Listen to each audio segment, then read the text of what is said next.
चलिए, क्या देख रहे थे जी हम लोग?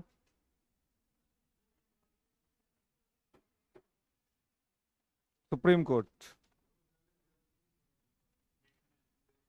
देखना है। इंडिपेंडेंसी ऑफ जुडिशरी है ना, न्यायपालिका की स्वतंत्रता।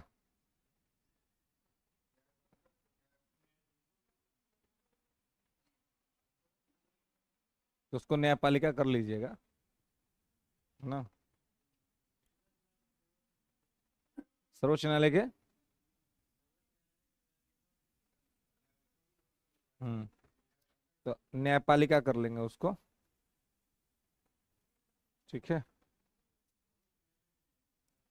सर्वोच्च न्यायालय की न्यायपालिका की स्वतंत्रता या सीधे न्यायपालिका की स्वतंत्रता, इंडिपेंडेंसी ऑफ जुडिशरी, कि किस प्रकार से यह एक स्वतंत्र संस्था है, क्योंकि यदि स्वतंत्र नहीं रहेगा तो ये इंडिपेंडेंटली काम कर ही नहीं पाएगा। हाँ, इसलिए जरूरी है कि क्या हो, ये स्वतंत्र हो, है ना।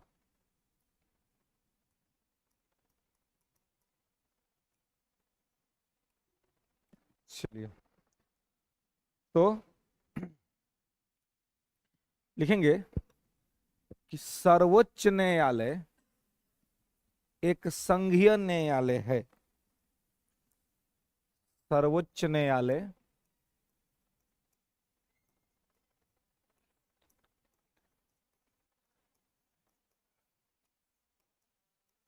एक संघीय न्यायालय है। Supreme court is the a federal court.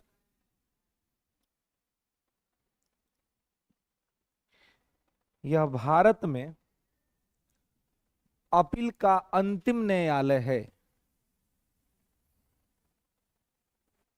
यह भारत में अपील का अंतिम न्यायालय है। It is the last judiciary system for appellate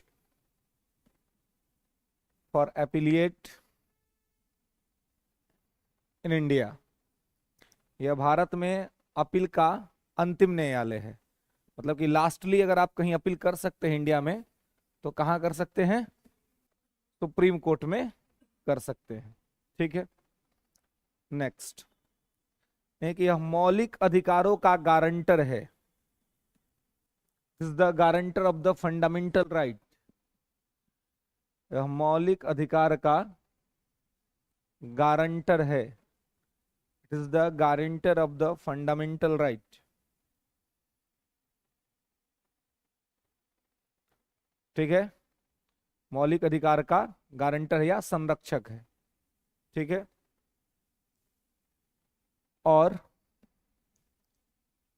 संविधान का व्याख्याकार है। And it's it's a interpreter of the constitution, and it's a interpreter of the constitution। और यह संविधान का व्याख्याकार है। ठीक है। इसलिए इसलिए अपने इन सभी दायित्वों को इसलिए अपने इन सभी दायित्वों को ईमानदारी से, निष्पक्षतापूर्ण इसलिए अपने इन सभी दायित्वों को ईमानदारी से, निष्पक्षतापूर्ण तरीके से निष्पक्षतापूर्ण तरीके से निभाने के लिए स्वतंत्रता की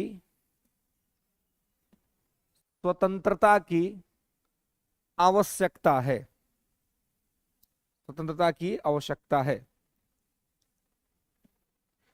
this type of responsibilities play in Indian diversified system, in Indian diversified system, judiciary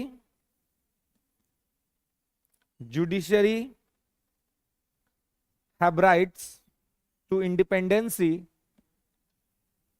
Judiciary have right to independency because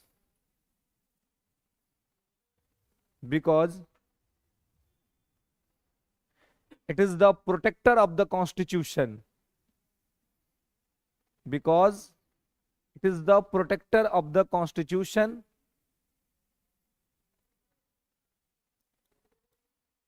and also the vice of the constitution, and also the vice of the constitution.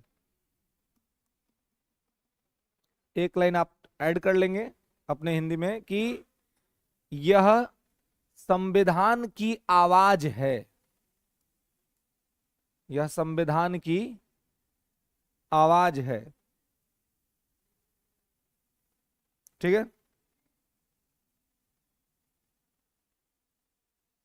अब इतना सारा responsibility जिसको दिया गया है, क्या आवश्यक नहीं है कि उसको यह अधिकार भी दिया जाए कि वो किसी से डरे नहीं, है ना, उसे किसी से कोई लोभ ना हो, किसी से कोई मोह ना हो, और उसे किसी प्रकार का कोई राग द्वेष ना हो, उसे जो सही लगे वो करे। सामान्य तौर पे आदमी व्यक्ति सही निर्णय लेने में क्यों सहम जाता है? सोचता है किसी को अच्छा लग जाएगा, किसी को बुरा लग जाएगा, किसी को खराब लग जाएगा, लेकिन निर्णय होता है। अब वो अच्छा लगे अब खराब लगे, डज नॉट मैटर, क्योंकि ऐसा हो नहीं सकता है कि आपके निर्णय से सभी लोग खुश हो जाएं। It's never possible. कुछ होंगे जो आपके निर्णय से संतुष्ट होंगे और कुछ होंगे जो आपके निर्णय से असंतुष्ट होंगे। फर्क नहीं पड़ता इससे, क्योंकि अगर आपको इससे फर्क पड़ने लग गया तो निर्णय लेने वाला व्यक्ति निर्णय ले ही नहीं पाएगा अपने जीवन में। तो सुप्रीम कोर्ट तो इस लोकतंत्र का सबसे बड़ा स्तंभ है, इसलिए सुप्रीम कोर्ट को ये इंपावर किया गया कि भाई तुम्हें डरने की कोई जरूरत ही नहीं है।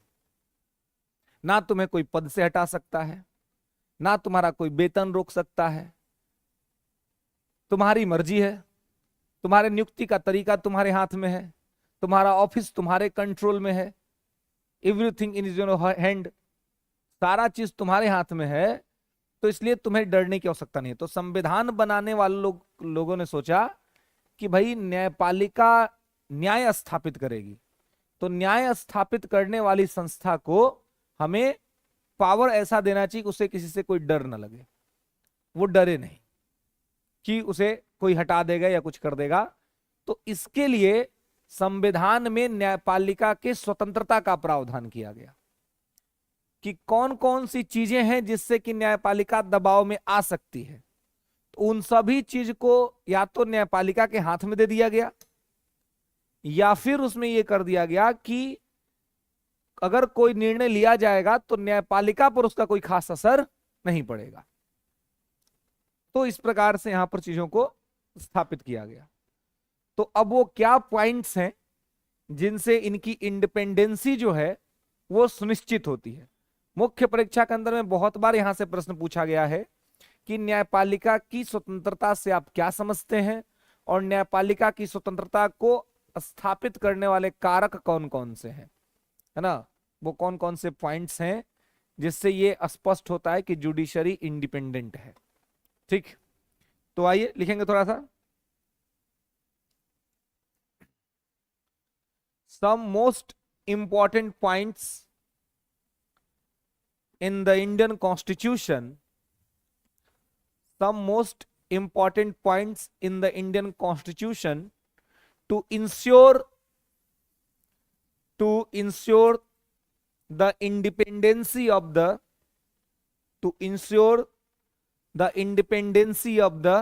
Supreme Court, to ensure the independency of the Supreme Court। ठीक है। भारतीय संविधान में कुछ महत्वपूर्ण प्रावधान किए गए हैं भारतीय संविधान में कुछ महत्वपूर्ण प्रावधान किए गए हैं जो जो न्यायपालिका की स्वतंत्रता को सुनिश्चित करते हैं, जो न्यायपालिका की स्वतंत्रता को सुनिश्चित करते हैं। ठीक है, जैसे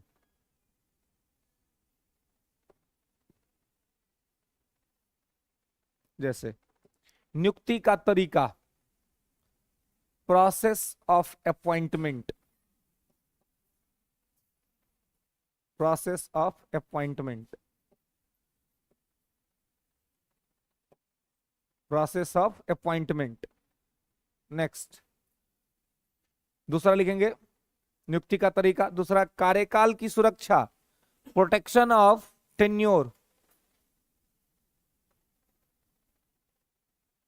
प्रोटेक्शन ऑफ टेन्योर, कार्यकाल की सुरक्षा। नेक्स्ट, निश्चित सेवा शर्तें, फिक्स्ड सर्विस कंडीशन। क्या जी, कौन टाइम है? लेट हो गया, आराम से घुसे आके बैठ गए। पूछ गया है किससे? पूछसे, हमसे? कब? अभी? अभी हमसे कब पूछी थी? हैं? हम देखे अपना घुसी, आराम से आके बैठ गई। पूछी थी? पूछी थी? कान खराब हो गया है काजी? है? लिखाने उखाने में होंगे हम कहीं? है? ध्यान नहीं। चलिए फिर, तो यहीं से ना आती हो जी, बगले से ना आती हो? है? तो टाइमों का ख्याल रखना चाहिए। काम था। चलिए, तो कार्यकाल की सुरक्षा, निश्चित सेवा शर्तें, ठीक है, fixed service condition. Okay, next, संचित निधि से व्यय, एक्सपेंडिचर फ्रॉम कंसोलिडेटेड फंड, संचित निधि से व्यय।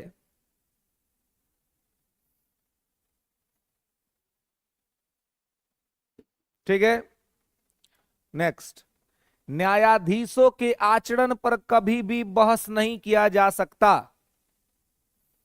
नेवर डिस्कस ऑन जजेस बिहेवियर्स। ठीक है, और कर दीजिएगा तो कोर्ट ऑफ कंटेम्प्ट का चार्ज लग जाएगा। न्यायाधीशों के आचरण पर बहस नहीं किया जा सकता। ठीक है, सेवानिवृत्ति के बाद वकालत पर रोक, after the retirement prohibition for advocate profession, सेवानिवृत्ति के बाद वकालत पर रोक। ठीक है, हो गया, सेवानिवृत्ति के बाद वकालत पर रोक। Next,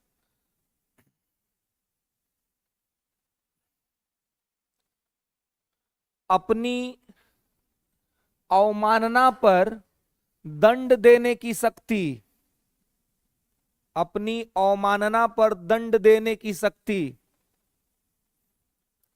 right to punishment, right to punishment for the contempt of court, for the contempt of court. Next, अपनी स्टाफ नियुक्त करने की शक्ति, right to appoints have staffs.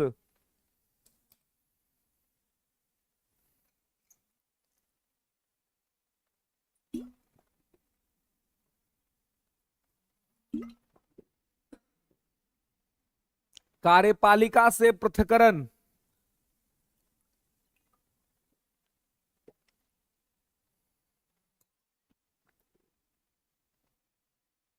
Separation from executive,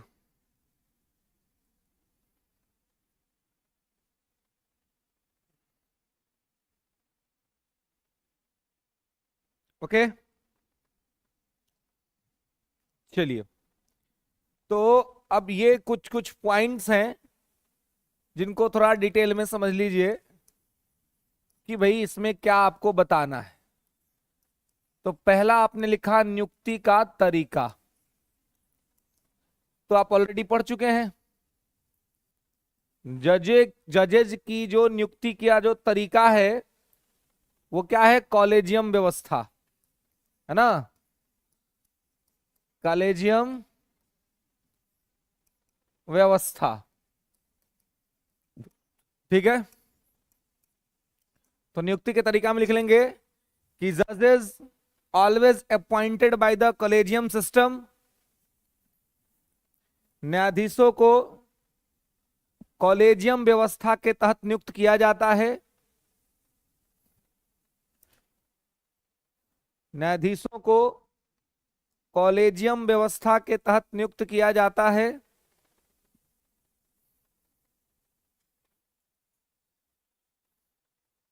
collegium व्यवस्था के तहत नियुक्त किया जाता है,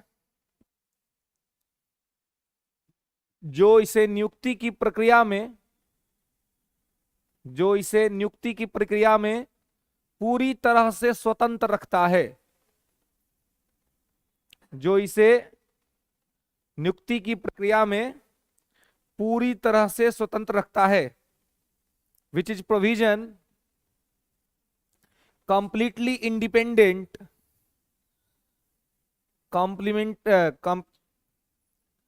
completely independent for the appointment process in the judicial system। तो ये सबसे बड़ी स्वतंत्रता हो गई इनकी कि जिनको चाहेंगे उनकी ही नियुक्ति होगी, सरकार का कोई इंटरफेरेंस नहीं। तो सरकार चाह के भी अपना आदमी को न्यायपालिका में नहीं डाल सकती है। तो इससे न्यायपालिका व्यवस्था के निष्पक्ष होने की संभावना बढ़ जाती है। वो अलग बात है कि कॉलेजियम पे जो विवाद है, डिस्प्यूट है, लेकिन जब आप इंडिपेंडेंसी की बात करेंगे तो नियुक्ति की तरीका क्या बात करेंगे कि इनके नियुक्ति की तरीका जो है वो सबसे ज्यादा बेहतर है, क्योंकि इसके माध्यम से इनको किसी प्रकार से कोई दिक्कत या समस्या नहीं होती है, ठीक है। और इसमें ये आराम से जो है सो इन्वॉल्व रहते हैं, ठीक है। तो इसलिए आप इसको ध्यान रखना है। नेक्स्ट लिखेंगे कार्यकाल की सुरक्षा, tenure of the protection of the tenure. तो कार्यकाल की सुरक्षा, तो कार्यकाल की तो इनको सुरक्षा है ही कि 65 वर्ष की आयु से पहले इनको कोई नहीं हटा सकता, है ना। 65 वर्ष की आयु तक ये अपना काम करेंगे, है ना। लेकिन हाँ, इन्हें एक ही विधि से हटाया जा सकता है, वो है संसदीय प्रक्रिया, है ना। पार्लियामेंट्री प्रोसेस के बाद प्रेसिडेंट इनको इनके पद से हटा सकते हैं। तो और ये प्रक्रिया इतनी जटिल है कि आज तक किसी पर पूरी नहीं हो पाई है। तो हटाना इतना आसान तो है नहीं। तो इनको इस बात की भी स्वतंत्रता है कि कोई भी इन्हें हटा नहीं सकता है ना। लिख लेंगे कि यह अपने 65 वर्ष की आयु तक पद धारण करते हैं। इस बीच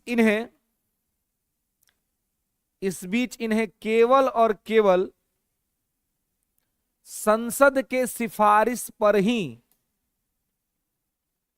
इस बीच इन्हें केवल और केवल संसद के सिफारिश पर ही राष्ट्रपति के द्वारा हटाया जा सकता है। संसद के सिफारिश पर ही राष्ट्रपति के द्वारा हटाया जा सकता है। ही holds office till the 65 years, till the 65 years and removed only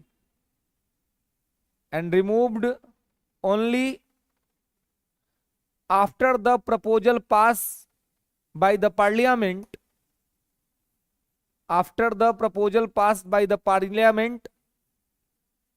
and president order.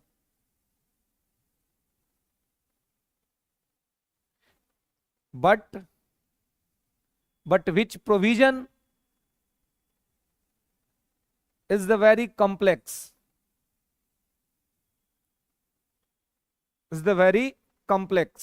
ठीक है, ये काफी जटिल काम है, तो इसलिए आज तक इनको हटाया भी नहीं जा सका है।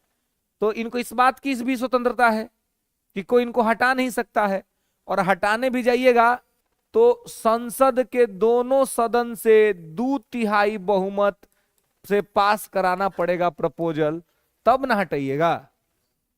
तो सरकार के मर्जी से केवल हट जाएंगे, संभव ही नहीं है। तो जब तक कोई बहुत बड़ा कोई काम नहीं हो गया होगा गलत सलत, तब तक किसी भी जज को उनके पद से नहीं हटाया जा सकता है। और ध्यान रहे कि चाहे वो सुप्रीम कोर्ट के जज हो, चाहे वो हाई कोर्ट के जज हो, इन दोनों ही जजेज को हटाने की जो प्रक्रिया है वो संसद में ही चलेगी। अगर किसी हाई कोर्ट के भी जज को हटाना है तो उसको हटाने की प्रक्रिया भारत के संसद में ही होगा, है ना। उनको हटाने की प्रक्रिया किसी राज्य के विधानमंडल में नहीं होगा, ठीक है। तो इसलिए कार्यकाल की भी सुरक्षा है। तो जब व्यक्ति को पूरी तरह से सिक्योरिटी होती है तो तभी आप उस व्यक्ति से उम्मीद कर सकते हैं कि निष्पक्ष रहेगा, न्यायपूर्ण काम करेगा। अन्यथा कहीं से किसी भी प्रकार का दबाव अगर लेके चलेगा तो वो निष्पक्ष नहीं रह पाएगा, है ना। वो अपनी मर्जी से चीजों को नहीं कर पाएगा। तो आपको मर्जी से चीजों को करने के लिए अपने आप को इंडिपेंडेंट रखना पड़ता है ना, स्वतंत्र रखना पड़ता है। तो इसलिए न्यायपालिका भारत के लोकतंत्र के सबसे मजबूत कड़ी है। अगर ये किसी के दबाव में आ जाएगी तो फिर न्याय व्यवस्था ही प्रभावित हो जाएगी। जबकि न्यायपालिका पे भी आरोप तो लगते ही हैं। पिछले कुछ वर्षों से तो ये बहुत स्वाभाविक हो गया है आरोप लगा देना न्यायपालिका पर, इवन तमाम कॉन्स्टिट्यूशनल मशीनरी पर क्वेश्चन खड़ा कर देना। न्यायपालिका जब सत्ता पक्ष के फेवर में कोई फैसला सुना देती है तो ऑपोजिशन वाले कहते हैं कि न्यायपालिका बिक गई है। अब वही न्यायपालिका जब ऑपोजिशन के पक्ष में फैसला सुना देती है तो ऑपोजिशन उस फैसले की स्वागत करता है।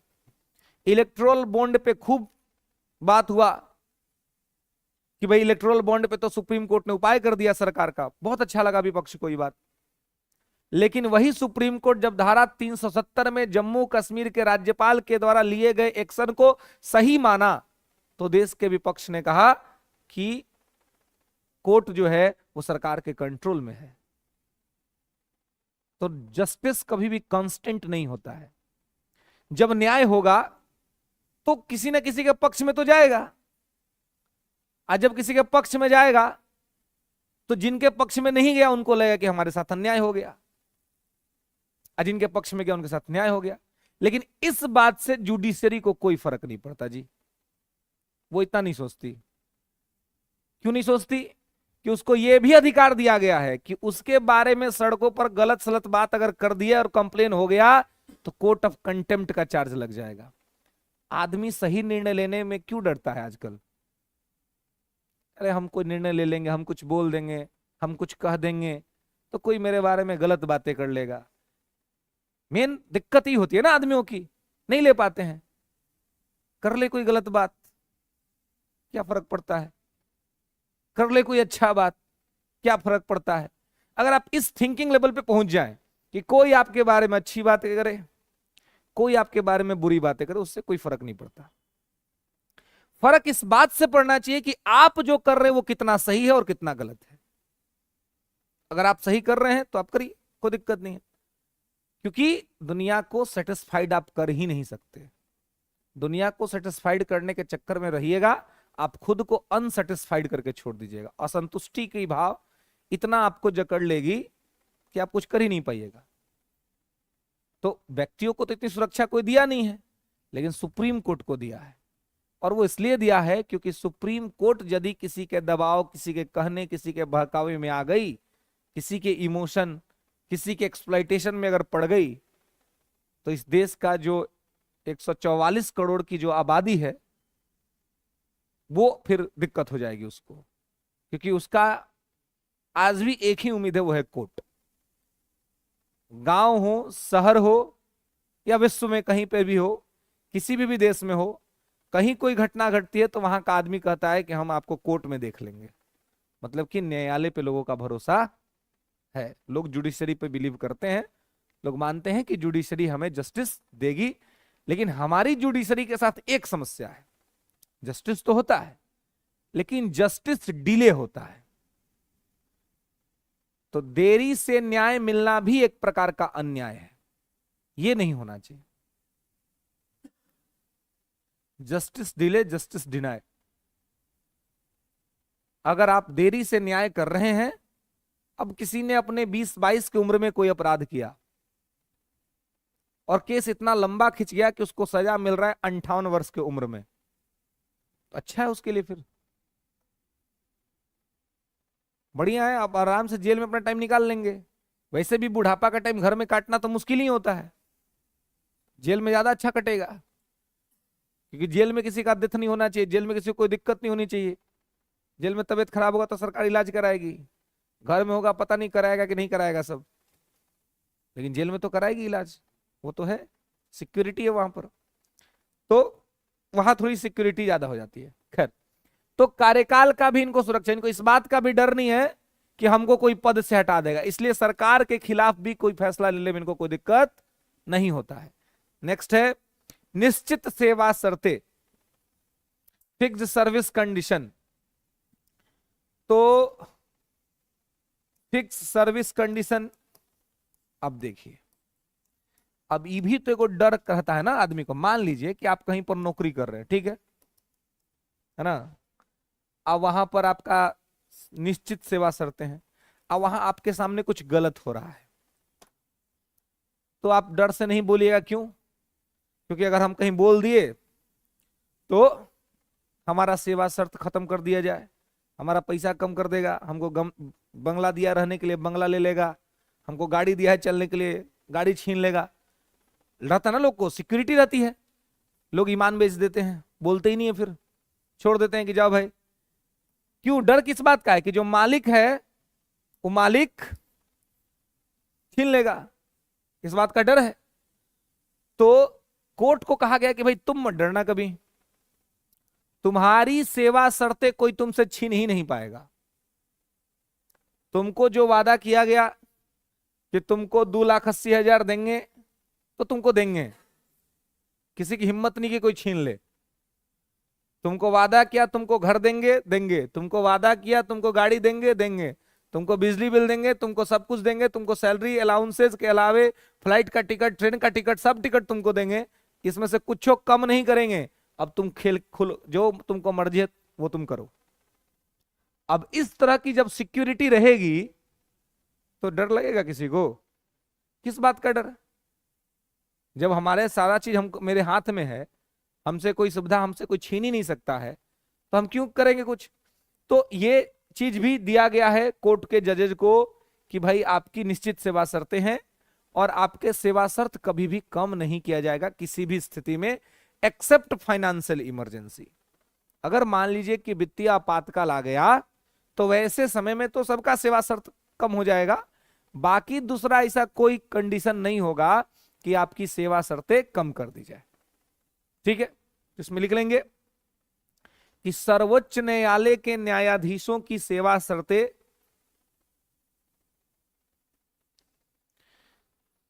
सर्वोच्च न्यायालय के न्यायाधीशों की सेवा शर्तें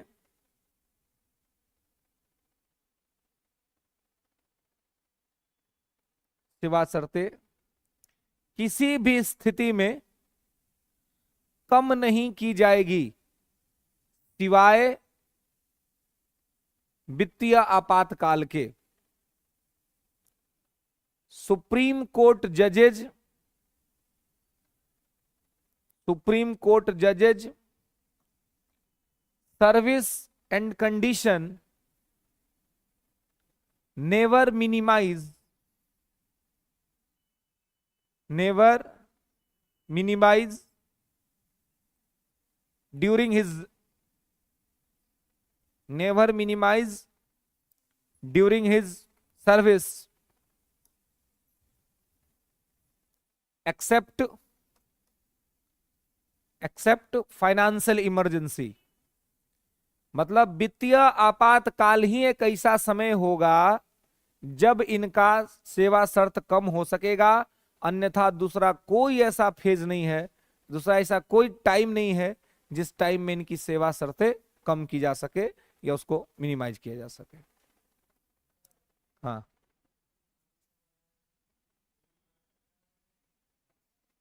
क्या?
बार एसोसिएशन इनका गाइडलाइन करता है इनको, वो वकीलों के लिए मुख्य तौर पे, जजेस का उससे कोई खास कंट्रोल नहीं होता है।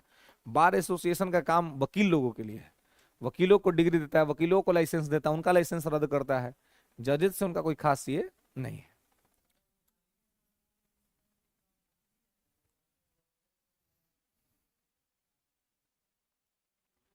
बहुत तरह की तमाम चीजें हुई हैं, लेकिन उसका कोई आपको ये नहीं दिख रहा है। राहुल साकर सर जी, साउंड गोल हो गया है, साउंड गोल हो गया, टेक्निकल फॉल्ट होगा। पगला कौन है, गोल हो गया। आय, आय, देखिए, देखिए, तो ये सब चीज तो, और भी तो बहुत स्पीडी ट्रायल तो बहुत पहले से चल रहा है, लेकिन कहाँ जल्दी हो पाता है। स्पीडी ट्रायल है, फास्ट ट्रैक का कंसेप्ट है, लेकिन कहाँ जल्दी हो पाता है। पुलिस चार्जशीट देने में 4 महीने लगा देती है ना। तो हाँ, तो ये चाहिए कि पुलिस और जुडिशरी जो है, ये दोनों कोऑर्डिनेशन करे, है ना। जल्दी से जल्दी पुलिस जांच करके अपना रिपोर्ट सबमिट करे, तब जाकर के आप जल्दी कर सकते हैं।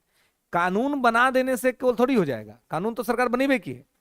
हाँ, तो बीएनएस से पहले भी आप देखिएगा कि स्पीडी ट्रायल और फास्ट ट्रैक का कंसेप्ट बहुत पहले से हम लोग के यहाँ, निर्भया कांड हुआ था तबे हुआ था कि फास्ट ट्रैक में सुनवाई करिए, और निर्भया फास्ट ट्रैक में सुनवाई किया गया तो उनके अपराधियों को फांसी देने में 2021 आ गया, 2012 का घटना, 21 में फांसी हुआ। ये कौन सा फास्ट ट्रैक है? तो कहने का मतलब है कि फास्ट ट्रैक, स्पीडी ट्रायल, ये कुछ भी होगा तभी जब आपको सही समय पर पुलिस अपना रिपोर्ट सबमिट करे। कोर्ट कम से कम डेट में निपटाने का काम करे। कोर्ट में भी होता है तारीख पे तारीख, तारीख पे तारीख। और इसका एक सबसे बड़ा रीजन है जजेज की संख्या का अभाव। देश इतना बड़ा है, सुप्रीम कोर्ट एक ही है, उस सुप्रीम कोर्ट में वर्तमान में केवल 34 ही जजों का स्ट्रेंथ है। तो आपको जजेज को अपॉइंट करना होगा बड़े स्तर पे, पुलिस सुधार करना होगा, पुलिस रिफॉर्म करना पड़ेगा। प्रकाश सिंह कमेटी का रिपोर्ट आज भी पेंडिंग पड़ा हुआ है, जो पुलिस सुधार के क्षेत्र में बहुत बेहतरीन रिपोर्ट है, और आज तक उसको जो है सो इंप्लीमेंट नहीं किया गया। तो आपको पुलिस रिफॉर्म करना पड़ेगा, जुडिशरी के साथ कोऑर्डिनेशन बनाना पड़ेगा, जुडिशरी में जजेज अपॉइंट करने होंगे बड़े स्तर पे, तब जाकर के आप ये डिले होने वाली प्रॉब्लम को सॉल्व कर पाएंगे, अन्यथा आप नहीं सॉल्व कर पाएंगे।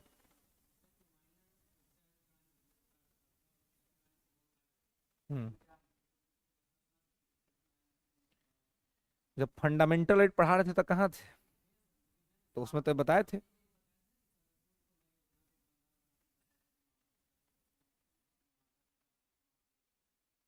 बंगाल का कोई मैटर नहीं बताया था।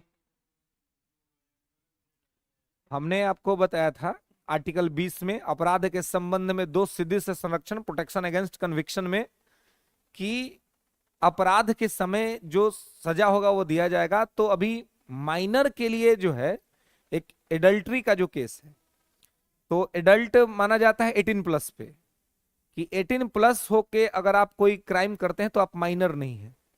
तो ऐसे में आपके लिए जो दंड विधान होगा वो एडल्ट वाला होगा।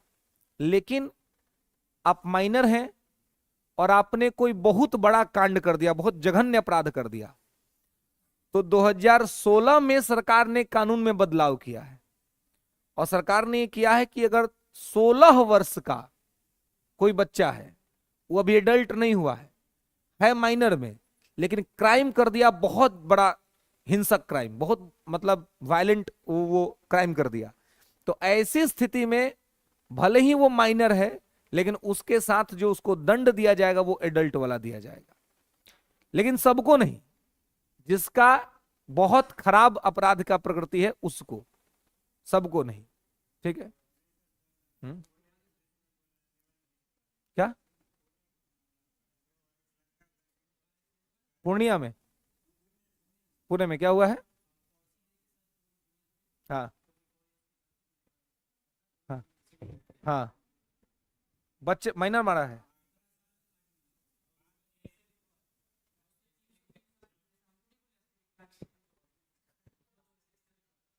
कौन तुमको बोला ऐसे लिख के लाने के लिए? थोड़ा क्वेश्चन दिलो तो तू बोल रहा है कि ऐसे लिख। हाँ, जज के फैसले में। अच्छा अच्छा, ये ठीक है, तो मैंने ध्यान नहीं दिया, कोई स्टेटस लगाया था मेरे सेविंग अकाउंट में, मैंने उसको पढ़ा था, लेकिन मैं ध्यान नहीं दिया। ये बड़ा वायरल हो रहा है आजकल, है ना, कि ऐसे लिखने के लिए बोला। हाँ, मुझे भी।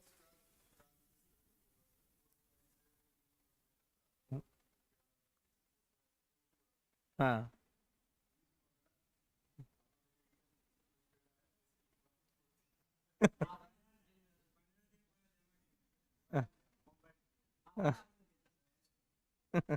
लेकिन अब देखिए वो जज साहब की ये है, लेकिन ये मतलब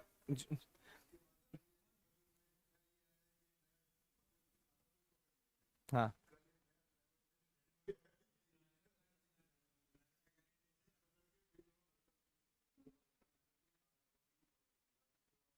हाँ।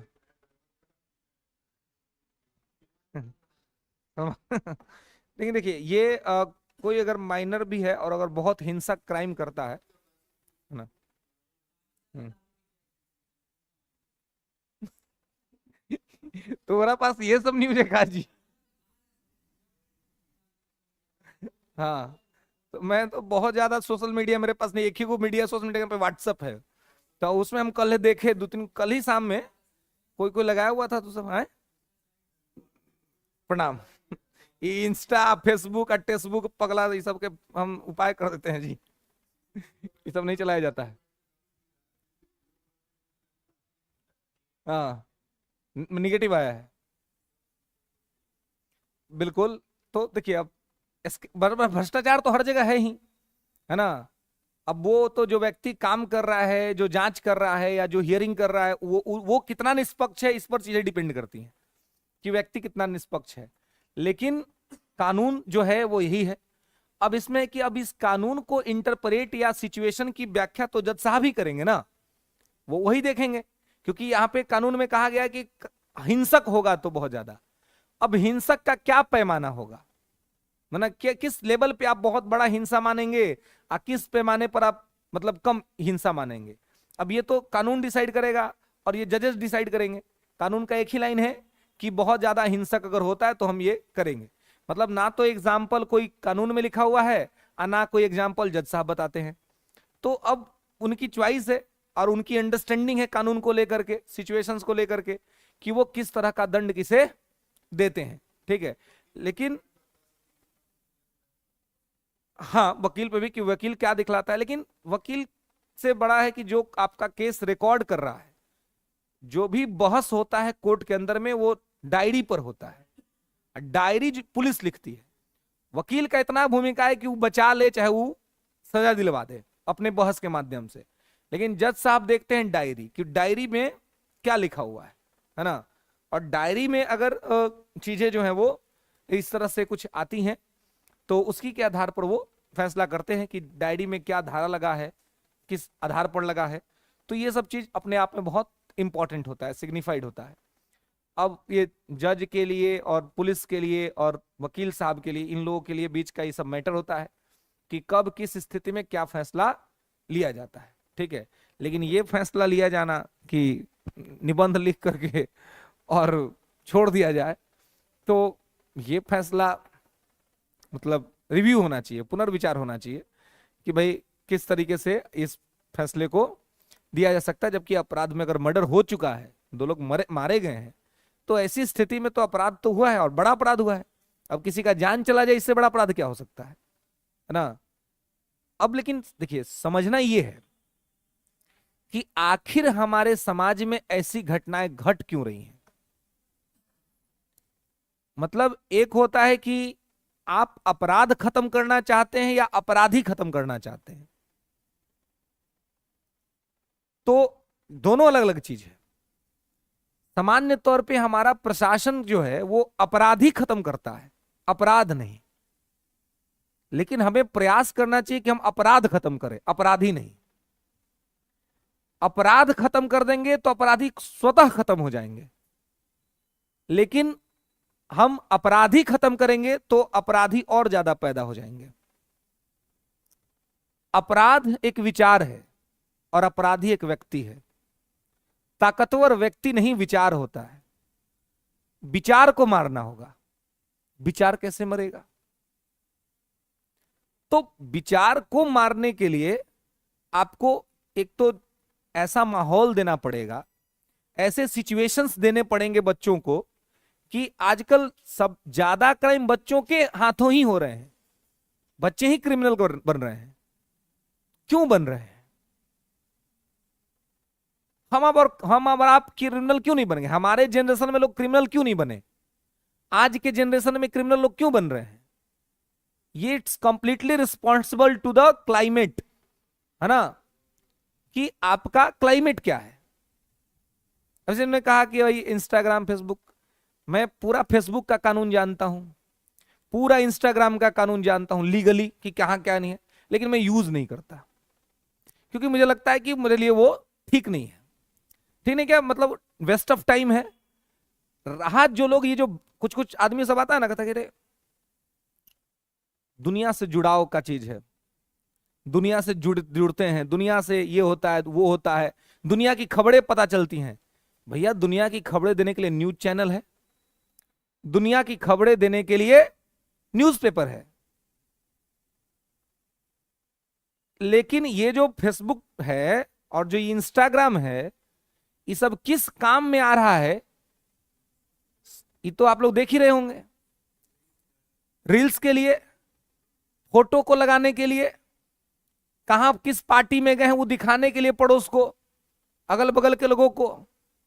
नया ड्रेस कोई पहन लिए, नए होटल रेस्टोरेंट में चल गए, नए पार्क में चल गए, तो दिखा दो आसपास के लोगों को, बड़े लोग देख रहे हैं वहां पे। एक तरफ आप राइट टू प्राइवेसी की बात करते, निजता का अधिकार मूल अधिकार, केस पुट्टास्वामी वर्सेस भारत संघ 2017, सुप्रीम कोर्ट ने कहा कि निजता का अधिकार मूल अधिकार है। यहां लोग खुद ही निजी नहीं रखना चाहते अपना कोई भी चीज, खुद ही झंडा लहरा रहे हैं, हम अभी इस पार्क में हैं, हम अभी यहां पे घूम रहे हैं, नाउ आई एम हियर। तो जो चुड़वा है वो देख रहा है आपका स्टेटस।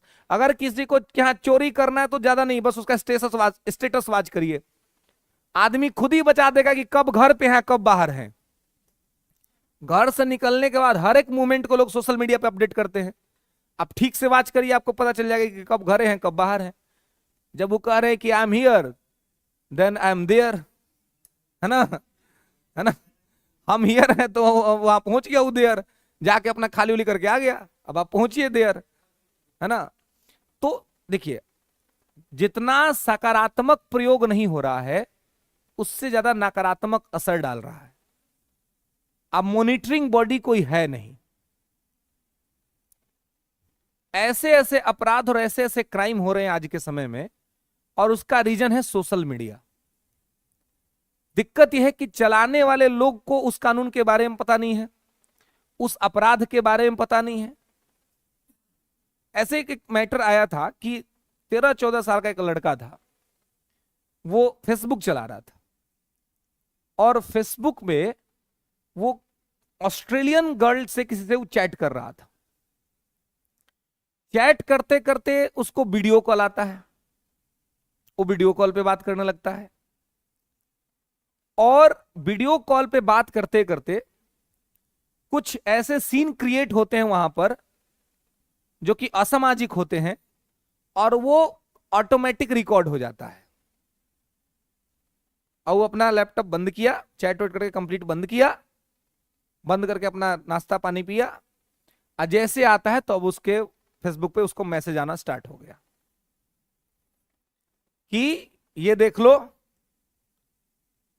इतना डॉलर अगर हमारे अकाउंट में नहीं आया तो इस वीडियो को वायरल कर देंगे। अब वो बच्चा 13-14 साल का बच्चा है, अब वो क्या करे, अब वो किस तरह से करे।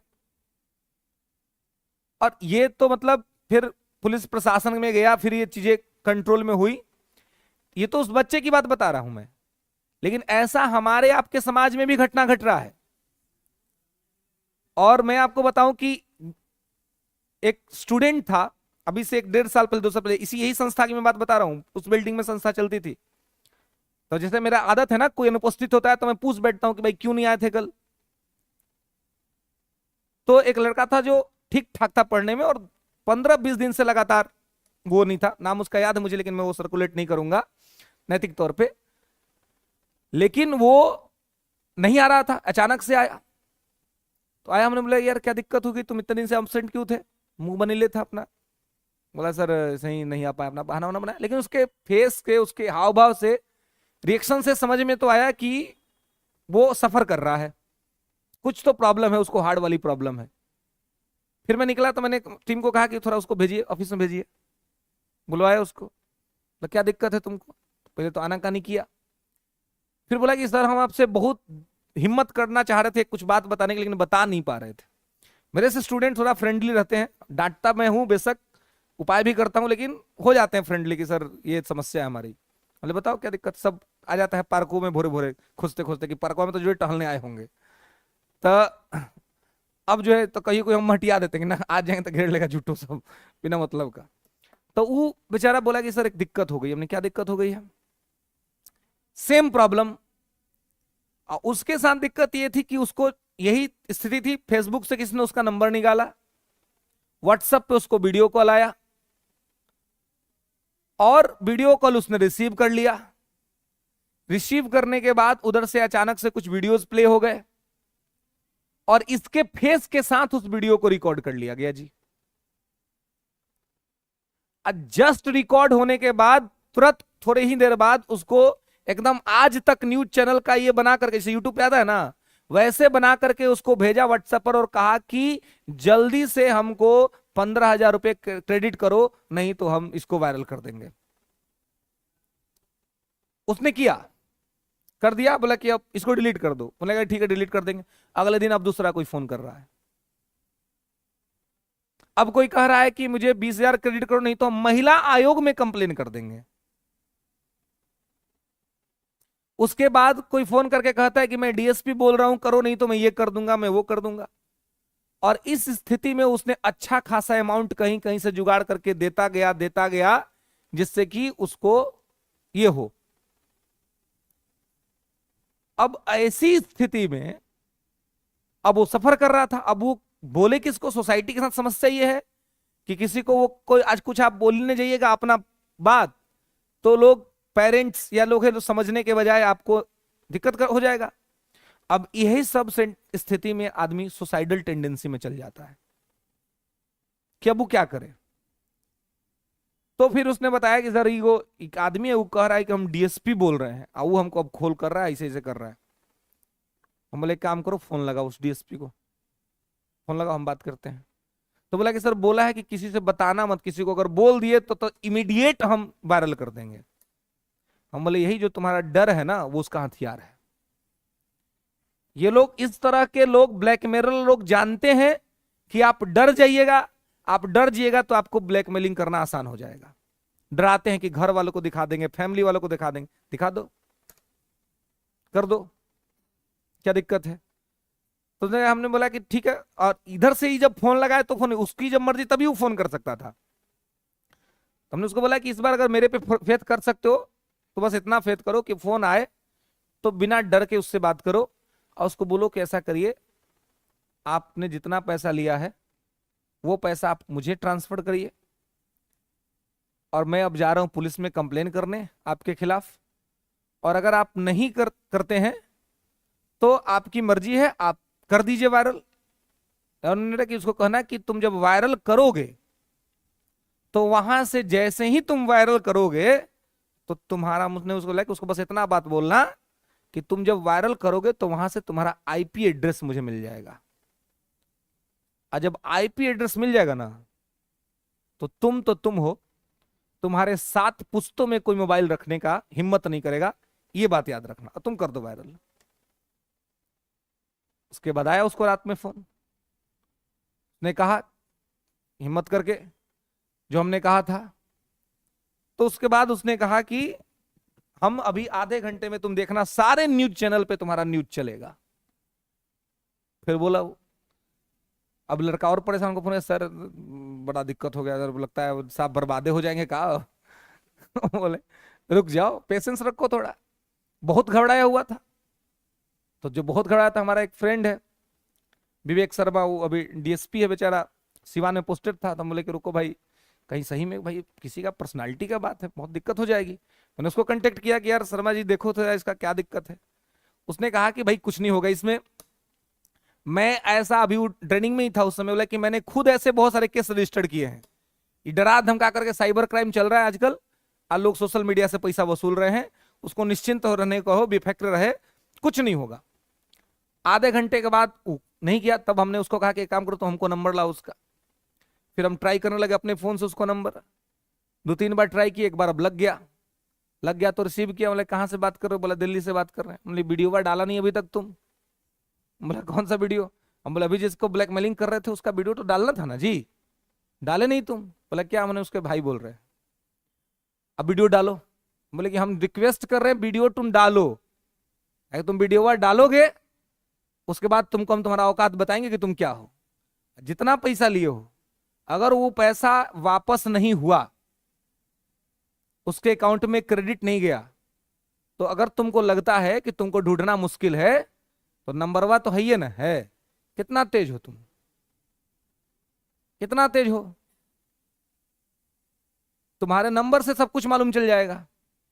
अरे लोग कंप्लेन नहीं करते इसलिए ना, तो हम तो मान लिए कि तुम अपना वीडियो वायरल कर दो। उसके बाद उसने कहा कि सर आज के बाद से हम कभी सब काम नहीं करेंगे।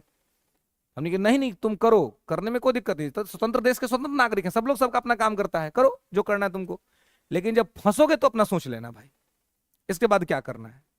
फिर उसने अपना उसको क्रेडिट किया, वापस किया, सब चीज, सारा चीज सब डिलीट किया, खत्म किया, और फिर वो कभी बाहर ही नहीं आया।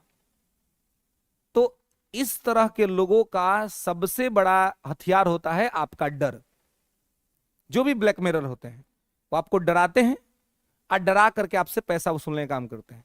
इसलिए देखिए, सोशल मीडिया यूज करना बहुत बड़ा बात नहीं है। सोशल मीडिया यूज करना बहुत बड़ा बात नहीं है। सोशल मीडिया को मैनेज करना बहुत बड़ा बात है। मैनेज करना बड़ा इंपॉर्टेंट है ना, कि आप मैनेज कैसे करते हैं। ठीक है, यूज करने को तो करते हैं, है ना, बड़े स्तर पे, लेकिन आप उसको अगर मैनेज करना नहीं जानते हैं तो आप उसको ना यूज करें। और कभी भी किसी भी आदमी का व्हाट्सएप कॉल आता है या टेलीग्राम कॉल आता है, न उठाए अगर आप उस व्यक्ति को नहीं जानते हैं तो। क्योंकि आपराधिक मानसिकता के लोग या सरकार से बचने के लिए लोग जनरली आपको या तो टेलीग्राम कॉल करेंगे या आपको वीडियो कॉल करेंगे या इंस्टा पे करेंगे, कर लेंगे आपको कॉल। क्योंकि ये सब कॉल को पुलिस को रिकॉर्ड करने में बहुत प्रॉब्लम होता है, इसलिए धमकी देना, पैसा मांगना, इस सब कॉल आसान होता है। नॉर्मल कॉल अगर करेगा ना तो रिकॉर्ड हो जाएगा तुरंत। इसलिए जब भी देखे कि अननोन नंबर से आपको वीडियो कॉल आता है, व्हाट्सएप कॉल आता है, टेलीग्राम कॉल आता है, इंस्टा कॉल आता है, मैसेंजर कॉल आता है, रिप्लाई ना करें। उनको कहें कि अगर आप इतने बहुत प्रिय हैं तो आप हमें मेरे नंबर पे पहले कॉल करिए, नंबर से आपका समझ लेते हैं क्या मैटर है, फिर देखेंगे। और इतना दायरा बढ़ाना ही क्यों कि आप अनर्गल लोगों से या ऐसे लोगों से बात करें जिनको कि आप नहीं जानते हैं। अपने आप को सीमित रख करके अपने आप को असीमित करने का प्रयास करें। सीमित रख के असीमित करिएगा तो फंसिएगा नहीं कभी, और असीमित करके सीमित करने का कोशिश करिएगा तो कहीं ना कहीं मैटर जो है सो उलझ जाएगा।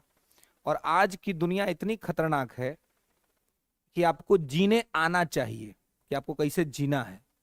अगर ये नहीं आता रहेगा तो कोई ना कोई आपको एक्सप्लॉइट करके निकल जाएगा, शोषण करके निकल जाएगा और आप ये फंस जाएंगे। और हम लोग जिस एक एज में रहते हैं तो माता पिता भाई बंधु बहन कोई जब हमें समझाता है, बताता है, शिक्षक, तो हमें ऐसा लगता है कि लोग हमारे स्वतंत्रता छीनने के लिए उतारू हैं, हमारे लिबर्टी को, हमारे स्वतंत्रता को कम करना चाहते हैं।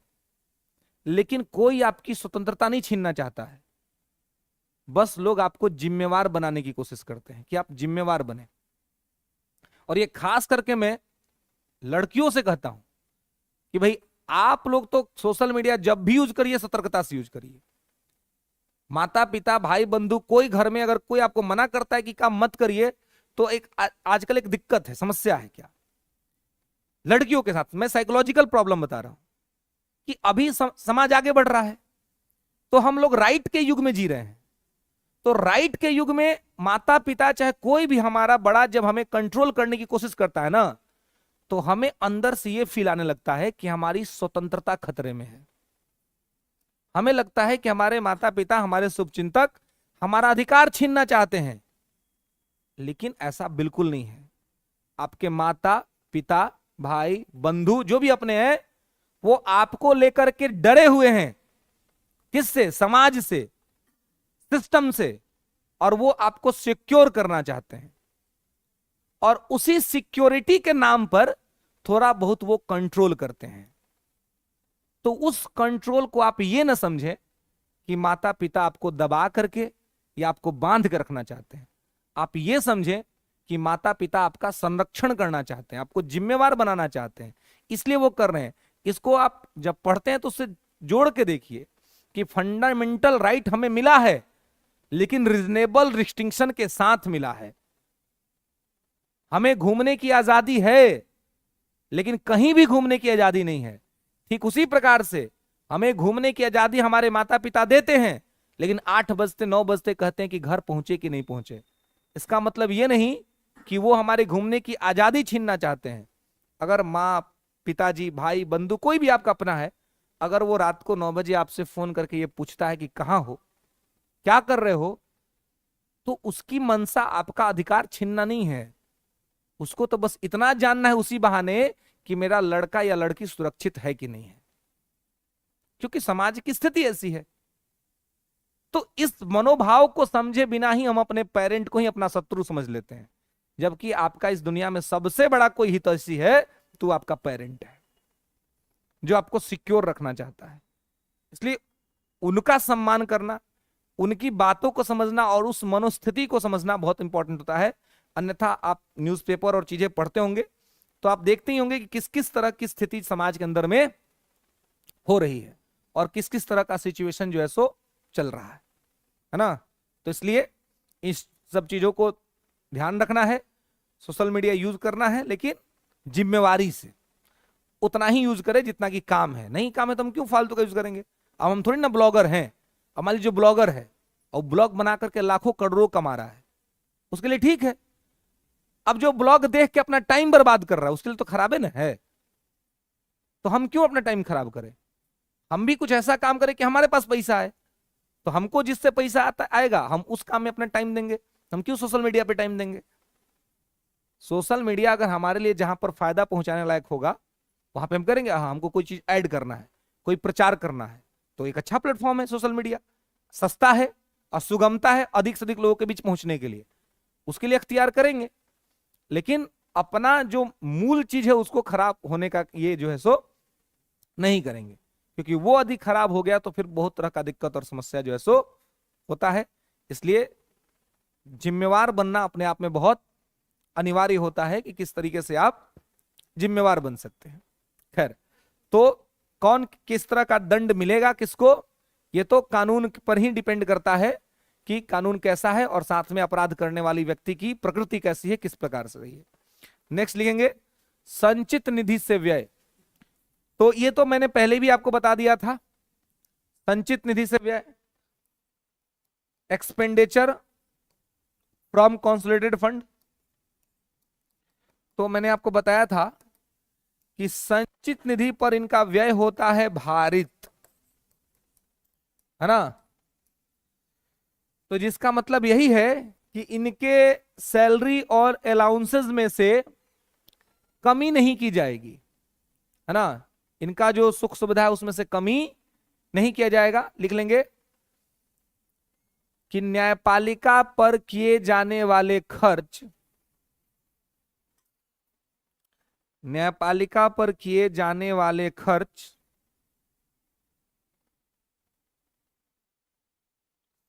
संचित निधि पर भारित होते हैं, संचित निधि पर भारित होते हैं। ठीक है, संचित निधि पर भारित होते हैं, अर्थात इनके पैसे पर, अर्थात इनके पैसे पर सदन में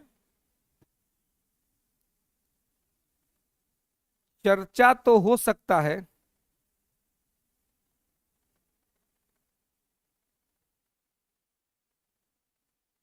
चर्चा तो हो सकता है लेकिन मतदान नहीं।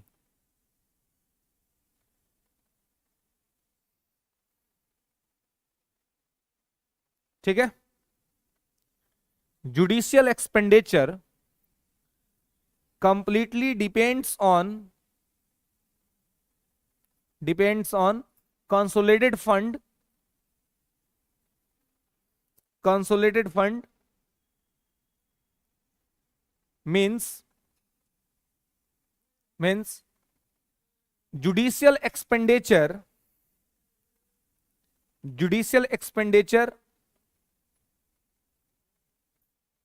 Judicial expenditure discussed in parliament but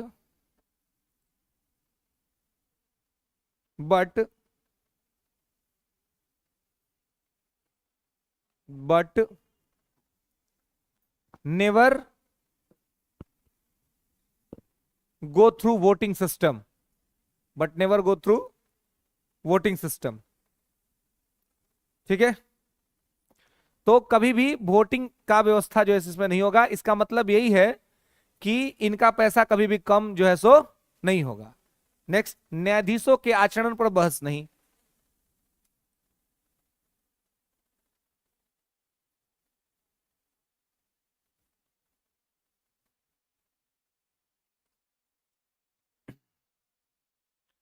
न्यायाधीशों के आचरण पर बहस नहीं। लिखेंगे कि न्यायाधीशों द्वारा दिए गए फैसले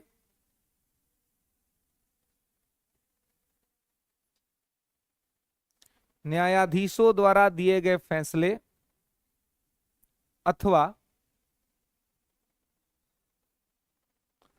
उनके द्वारा किए गए किसी भी कृत्य पर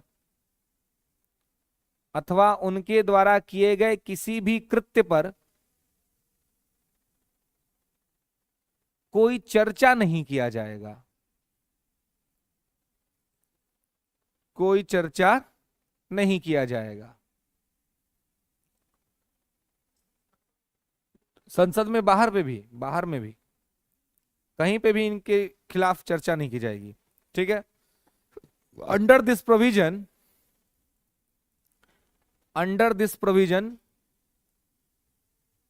जजेस behaviour and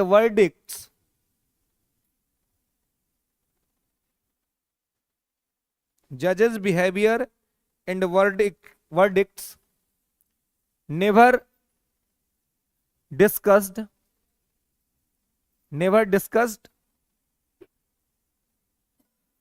on external platform, never discuss on external platform। ठीक है। कहीं भी किसी भी बाहरी जगह पर न्यायपालिका न्यायाधीशों के तहत किया गया किसी भी कार्य का जो है सो चर्चा नहीं किया जाएगा, है ना। क्लियर है। तो इसको ध्यान रखना है कि कहीं पर भी इनके द्वारा किए गए अगर करेंगे तो फिर इस पे लोग एक्शन ले सकता है ना। इनके द्वारा एक्शन लिया जा सकता है अगर इस तरह का कोई भी चीज होता है तो ये भी क्यों किया गया है, ताकि इनके लिए जो है सो प्रोटेक्शन इनको मिल सके, है ना, इनको सुरक्षा मिल सके, ताकि निष्पक्षता पूर्वक इनको जो एक्शन लेना है वो एक्शन ले, डरे नहीं कि भाई हम ये एक्शन ले लेंगे तो क्या होगा, नहीं होगा। ठीक है। नेक्स्ट।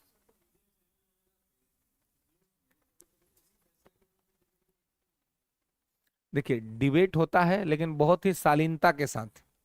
कोर्ट के कोई भी वर्डिक्ट्स आते हैं तो उस पर चर्चा अलग बात है, लेकिन चर्चा में निगेटिविटी नहीं होनी चाहिए।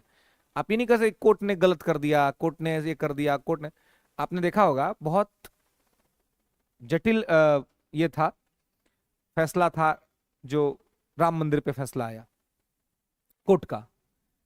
तभी लोगों ने, जो कुछ लोग थे जो असहमत भी थे, लेकिन असहमति जताने का तरीका भी लोकतांत्रिक था, डेमोक्रेटिक था।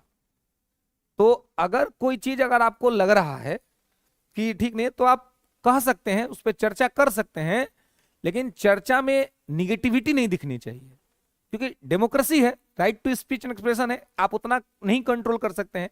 इसी के तहत जो माने ये जो कोर्ट ऑफ कंटेम्प्ट का मैटर होता है, तो जो प्रशांत भूषण का जो मैटर था, प्रशांत भूषण जो कि बहुत बड़े वकील हैं सुप्रीम कोर्ट के, तो प्रशांत भूषण ने वही अरविंद एस बोबड़े साहब जो सुप्रीम कोर्ट के चीफ जस्टिस थे, उनके ऊपर ट्वीट कर दिया।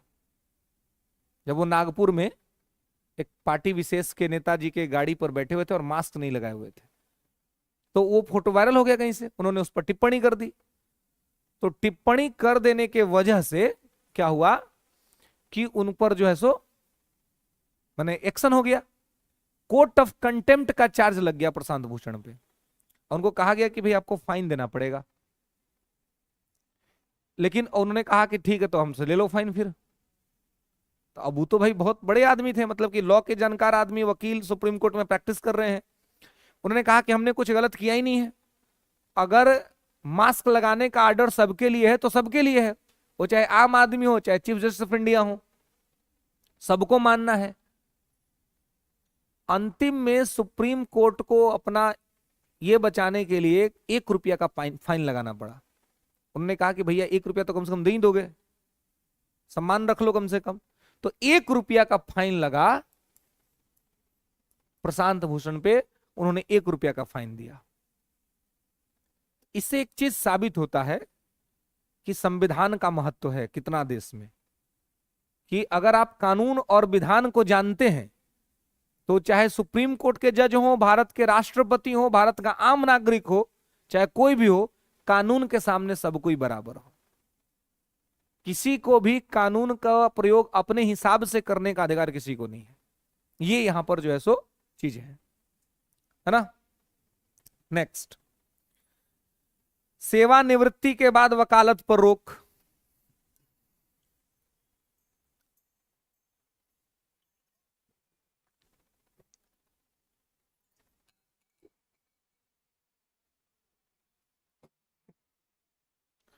तो सेवानिवृत्ति के बाद वकालत पर रोक का क्या मतलब है कि अगर कोई आदमी सेवानिवृत्त हो गया, रिटायर्ड हो गया, तो रिटायर्ड होने के बाद वो वकालत नहीं करेगा, है ना।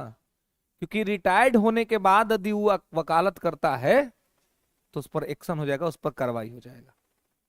समझ रहे, रिटायर्ड होने के बाद वकालत नहीं कर सकता है, क्योंकि रिटायर्ड होने के बाद वकालत करेंगे तो हो सकता है ना कि आप किसी को ये लाभ पहुंचा दें, तो लाभ पहुंचाइएगा तो इससे क्या होगा, न्याय व्यवस्था प्रभावित होगी।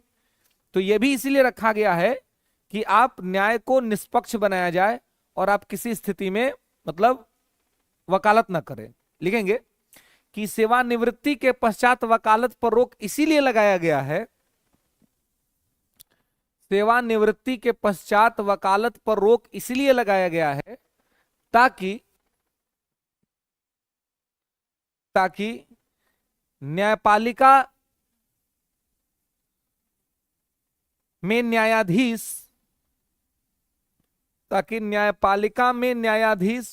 पूरी तरह से स्वतंत्र और निष्पक्ष बने रहें। लेकिन न्यायपालिका में न्यायाधीश पूरी तरह से स्वतंत्र और निष्पक्ष बने रहें।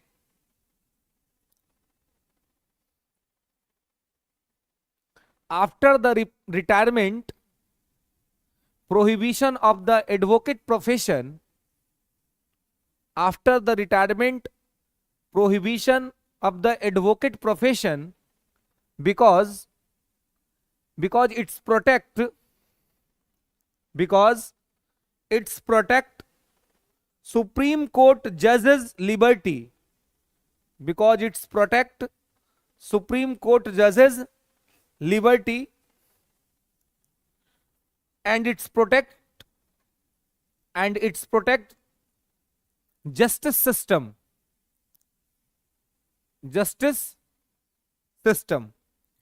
ओके। तो इसको जुडिशरी को और न्याय व्यवस्था को निष्पक्ष बनाने के लिए ही यह व्यवस्था रखी गई कि भाई वकालत के बाद, रिटायरमेंट के बाद आप वकालत नहीं करेंगे। ठीक है। नेक्स्ट, अपनी अवमानना पर दंड देने की शक्ति, right to punishment, to court of contempt. अब देखिए, ये तो सबसे बड़ा शक्ति है जी। हमने कुछ कहा और उसको आपने नहीं माना तो दंड देने की शक्ति है। तो दंड देने की शक्ति इसका अभी तो और पावरफुल बना देता है कि और ज्यादा आप पावर हो गए कि आप जो कह दिए वो मानना ही है, नहीं मानिएगा तो दंड मिल सकता है। तो ये व्यवस्था तो और ज्यादा सुप्रीम कोर्ट को इंपावर कर देता है, और ज्यादा सख्त कर देता है ना। कोर्ट ऑफ कंटेम्प्ट का पावर। लिखेंगे कि इसके तहत सर्वोच्च न्यायालय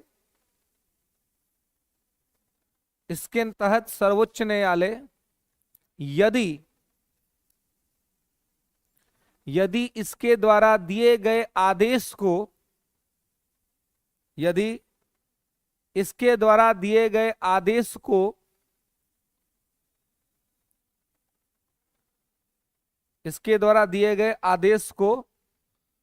कोई नहीं मानता है तो उस पे दंड देने की शक्ति इनके पास है। इफ एनी पर्सन और ऑर्गेनाइजेशन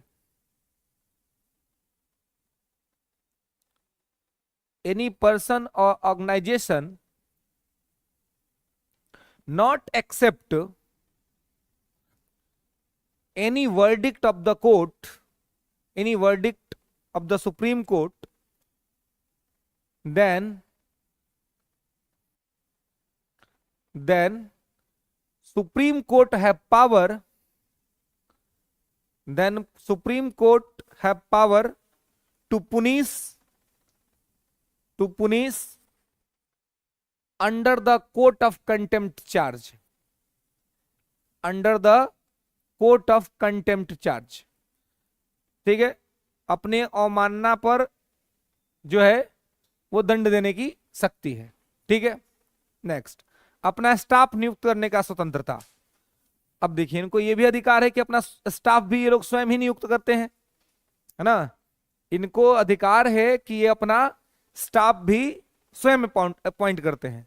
तो जब ये स्टाफ भी स्वयं अपॉइंट करेंगे तो आप देखिएगा कि सरकार को कहीं से भी कोई स्कोप नहीं कि अपना आदमी वहां भेज दे. यही लोग करते हैं. आप देखते होंगे वैकेंसी आती है हाई कोर्ट में, तो किसके मार्गदर्शन में होता है? यही लोग के जज के मार्गदर्शन में होता है. सुप्रीम कोर्ट के इंटरनल कोई वैकेंसी होगी तो वो उन्हीं लोग के मार्गदर्शन में होगा. वो लोग का स्टाफ भी सरकार अपॉइंट नहीं करती, वो लोग स्वयं अपॉइंट करता है. तो अब मैंने स्वतंत्रता का इससे बड़ा नमूना क्या होगा कि आप स्वयं भी नियुक्त कर रहे हैं स्वयं को, और आप अपने स्टाफ भी स्वयं ही नियुक्त कर रहे हैं. यह दिखला रहा है कि संविधान किस प्रकार से एक प्रकार से एब्सोल्यूट लिबर्टी दिए हुए है, निरंकुश स्वतंत्रता दिए हुए है कि मैंने कोई आपको टेंशन लेने का जरूरत नहीं है. सब टेंशन सरकार आपका ली हुई है या संविधान सारा आपका जो है सो उठाया हुआ है. ये इसीलिए है ताकि न्याय व्यवस्था पूर्णतः शुद्ध हो, किसी के साथ न्यायपालिका के द्वारा अन्याय नहीं किया जाए. न्यायपालिका को किसी भी प्रकार के दबाव से मुक्त रखा गया है कि कोई भी दबाव न्यायपालिका पर न हो और बिना दबाव के न्यायपालिका अपना काम करे. ठीक है, तो इसमें लिख लेंगे कि यह व्यवस्था न्यायपालिका की स्वतंत्रता को अत्यधिक मजबूत करता है. यह व्यवस्था न्यायपालिका की स्वतंत्रता को अत्यधिक मजबूत करता है क्योंकि इसके अंतर्गत अपने अधीन कार्य करने वाले, क्योंकि इसके अंतर्गत अपने अधीन कार्य करने वाले अधीनस्थों की नियुक्ति न्यायाधीश स्वयं करते हैं. न्यायाधीश स्वयं करते हैं. Under this provision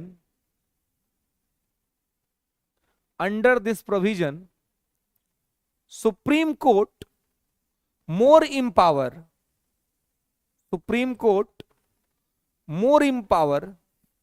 because he have rights to appoint subordinates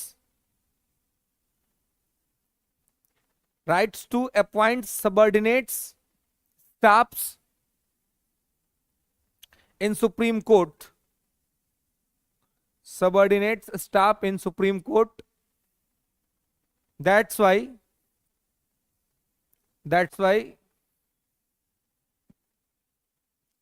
this provision is completely protect and promote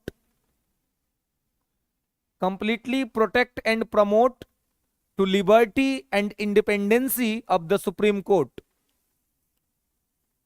Liberty and independency of the Supreme Court. Okay. Next. कार्यपालिका से पृथक्करण, सेपरेशन फ्रॉम एग्जीक्यूटिव. लेंगे कि कार्यपालिका के अनावश्यक हस्तक्षेप से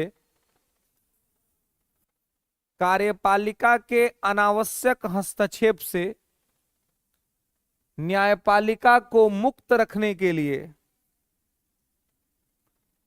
कार्यपालिका के अनावश्यक हस्तक्षेप से न्यायपालिका को मुक्त रखने के लिए, न्यायपालिका को मुक्त रखने के लिए कार्यपालिका और न्यायपालिका के बीच पृथक्करण के सिद्धांत को स्वीकार किया गया है।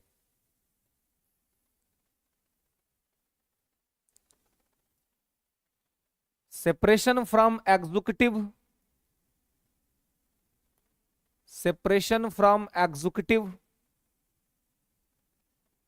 provision in the constitution about to Supreme Court, in the constitution about to Supreme Court,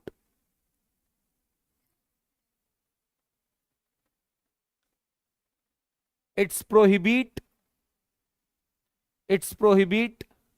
to unnecessary, it's prohibit to unnecessary interference of the executive in the judiciary, unnecessary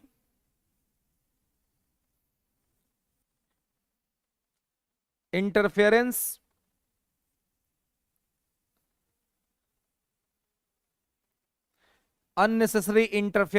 of the executive in judiciary, so that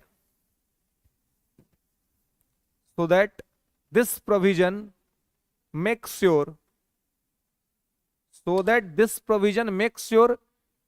independency of the judiciary system. Okay तो ये सब जो व्यवस्था है, ये सारे व्यवस्था मुख्य तौर पे न्यायपालिका के जो है वो शो करते हैं कि किस प्रकार से न्यायपालिका जो है वो स्वतंत्र है।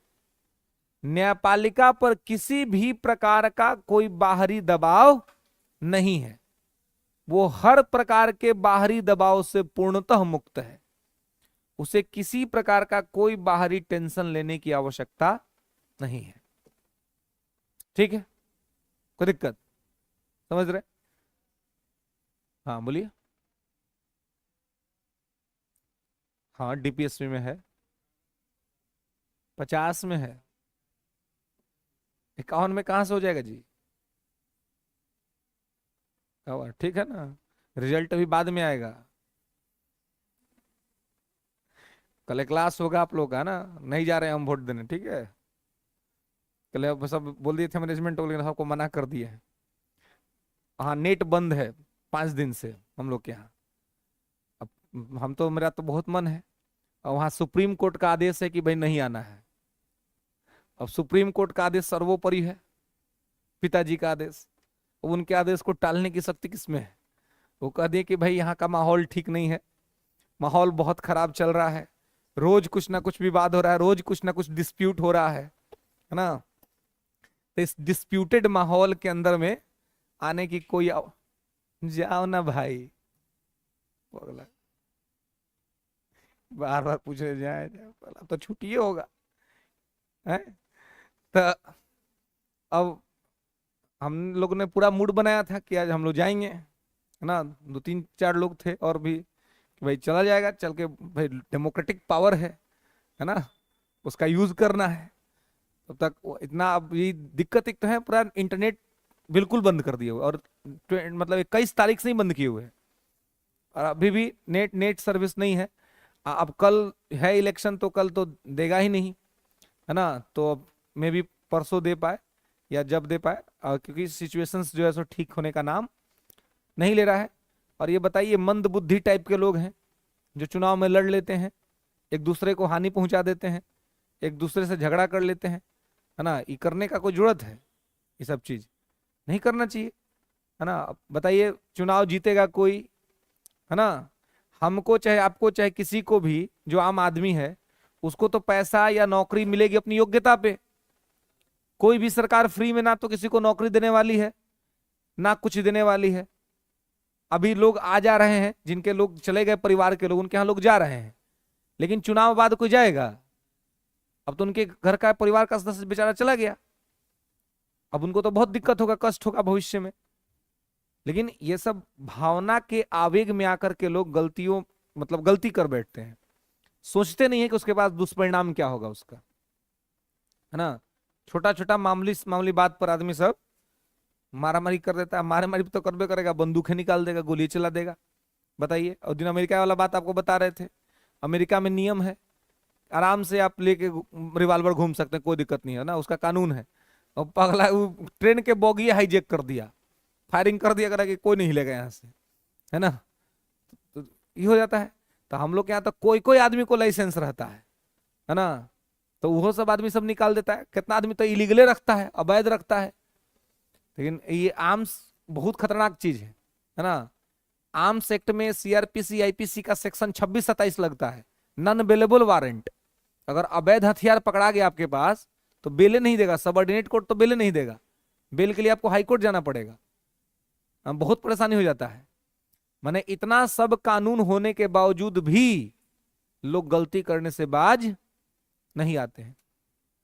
गलती करता है एक दो आदमी और उसका परिणाम भुगतना पड़ता है सब व्यक्ति को, है ना। उससे जुड़े हुए सब व्यक्ति या जो परिवार समाज के लोग हैं उन सारे लोगों को जो है सो उसका रिजल्ट भुगतना पड़ता है ना। खैर, तो ये तो इंडिपेंडेंसी की बात थी। इसके बाद बात है कि सर्वोच्च न्यायालय का क्षेत्राधिकार, कि कौन कौन सा क्षेत्राधिकार है सर्वोच्च न्यायालय का, कौन कौन सा कार्य ये कर सकता है। ठीक है, तो लिखेंगे सर्वोच्च न्यायालय का क्षेत्राधिकार। ठीक है, jurisdiction of the supreme court, jurisdiction of the supreme court.